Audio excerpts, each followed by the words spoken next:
بسم اللہ الرحمن الرحیم۔ میرے دوستو، کیا ہمیں معلوم ہے کہ شیطان ہمیں کس طریقے سے بہکاتا ہے؟ شیطان سے ہم کس طریقے سے دھوکہ کھاتے ہیں؟ شیطان ہمیں کس طرح سے اللہ کی عبادت سے دور کرتا ہے؟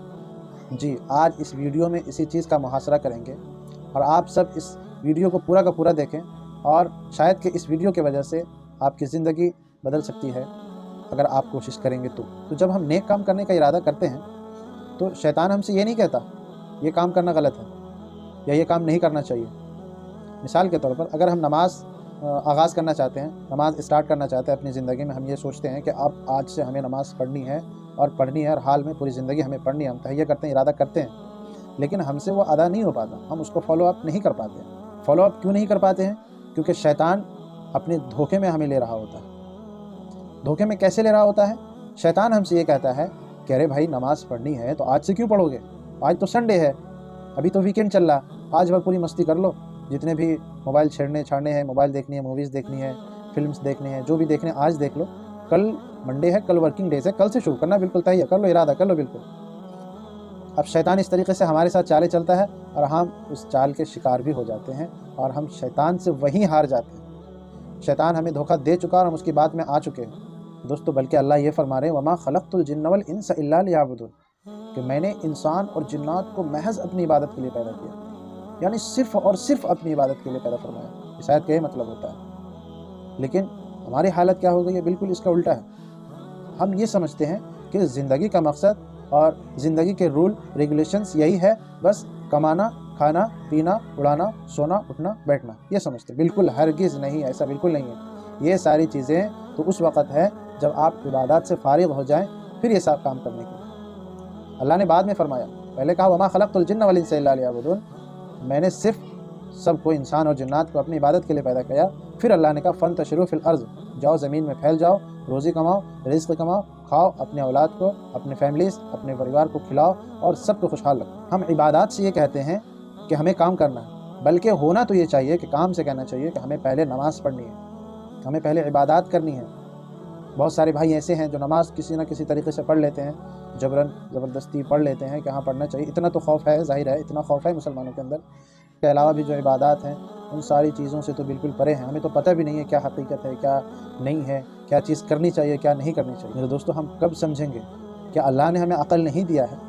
کئی دفعہ یہ چیز فرمایا قرآن میں، افلا تعقلون، کیا تم عقل نہیں رکھتے ہو؟ اللہ تعالیٰ ہمیں قرآن میں سمجھاتے ہیں، ہر ایک چیز کا طریقہ ہے قرآن میں۔ اگر ہم قرآن کو سمجھنا چاہیں گے تبھی تو۔ قرآن اور حدیث ہماری زندگی کے اصول، ہماری زندگی کے ضابطے، ہماری زندگی کے رولز ریگولیشن، ساری چیزیں اس کے اندر ہے، لیکن ہماری حالت یہ ہے کہ ہم دیکھ کر پڑھنا ہمارے لیے محال ہے۔ قرآن شریف، سورہ فاتحہ تک کا پڑھنا ہمیں بالکل اچھے طریقے سے نہیں آتا، ہم قرآن کو سمجھیں گے کیا؟ حالانکہ ہمارے پاس تو قرآن اور حدیث تو سمجھنے کے لیے آئی ہے نا، تو ہم کب سمجھیں گے؟ ہم نہیں سمجھے گے تو ہماری نسل کب سمجھے گی؟ ظاہر سی بات ہے، ہم نہیں سمجھ رہے تو ہماری نسل کب سمجھے گی؟ تو دین تو یہ ختم ہو گیا نا۔ ہم نہیں سمجھ رہے تو ختم ہو گیا۔ ہم نے کوشش نہیں کی تو ہم اپنے اولاد کو کبھی نہیں سکھا سکتے، کبھی نہیں۔ آپ لاکھ کوشش کر لو، اگر آپ نہیں سیکھو گے، آپ کے اندر عمل نہیں ہے، آپ کے اندر وہ جذبہ، وہ صلاحیت، وہ پیکر نہیں ہے سمجھنے کی اور سیکھنے کی، آپ کے اولاد کے اندر بھی نہیں آ سکتی۔ آپ کے اندر جو اثرات ہیں، آپ کے جو عملیات ہیں، وہی ساری چیزیں آپ کے اولاد کے اندر موجزن ہوں گی۔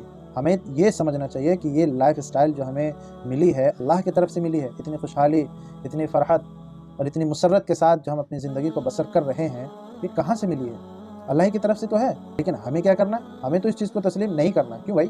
ہمیں تو اللہ کے ساتھ ناانصافی کرنی ہے، وہ اس طریقے سے کہ اللہ ہمیں کھلا رہا، اللہ ہمیں پلا رہا، سب کچھ عطا کر رہا ہے، اللہ ہمیں اپنی نعمت کے دسترخوان میں شامل کیے ہوا ہے، لیکن مجال ہے کہ ہم اللہ کا گن گا لیں، اللہ کی عبادتیں کر لیں، اللہ سے محبت کر لیں، اپنے رسول سے، اپنے نبی سے محبت کر لیں، اپنے اعمال سے محبت کریں۔ نہیں، بالکل بھی نہیں کرنا ہے، تو ناانصافی کرنی ہے صرف۔ میرے دوستو، ابھی بھی وقت ہے، سمجھنا ہے، سنبھلنا ہے۔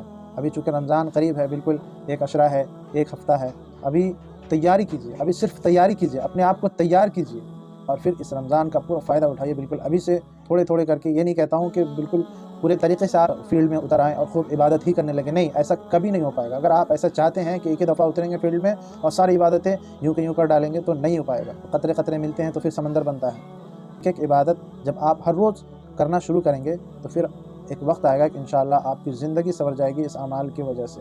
بہت سارے اعمال آپ کی زندگیوں میں سما جائے گی، بہت سارے اعمال آپ کرنے لگ جائیں گے، آپ کے اندر وہ حقیقت پیدا ہو جائے گی آپ کے اندر ایمان کی روح پیدا ہو جائے گی، جو کہ آج ہم سب کے اندر سے مر چکی ہے۔ لا یبقى من القرآن الا رسمه، ایک حدیث ہے، ولا يبقى من القرآن الا رسمه، کہ اسلام صرف نام کا رہ جائے گا، قرآن کے الفاظ صرف رہ جائیں گے، اس کی روح ختم ہو جائے گی، اس کی حقیقت ختم ہو جائے گی، اس کے معنی سے لوگ کوسوں دور ہو جائیں گے۔ آج ہمیں سمجھنا ہے، آج ہمیں غور کرنا ہے، اور اپنی زندگی کو اپنی ذات سے کوشش کرنا ہے۔ آپ اگر چاہیں گے کہ پہلے ہم اپنے معاشرے کو ہی صحیح کر لیں تو کبھی نہیں ہوگا۔ پہلے آپ اپنی ذات کو صحیح کریں، اپنی ذات کو درست فرمائیں، اپنی ذات کو دیکھیں، پھر اپنی نسلوں کو دیکھیں، اپنی اولاد کو دیکھیں، کیا کوئی کام ایسا ہے کہ جو غلط کر رہی ہیں، یا میں کوئی کام ایسا ہے جو غلط کر رہا ہوں۔ خود سے کوشش کرنی ہے